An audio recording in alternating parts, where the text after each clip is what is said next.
ag frocha, ag gnúsacht ag seilig,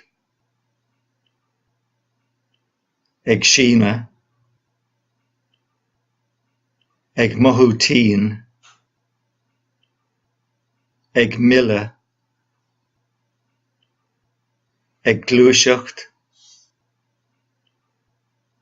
ag ceistú, ag cathamh spéaclaí, ag ligint a scíí,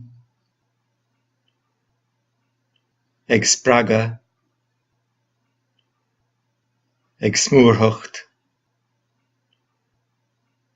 ag meabhlach, ag buairaoil, ag tógáil clann, ag seitrig, ag sleamhnú, ag cathamh airgid, ag buachant, ag bagairt.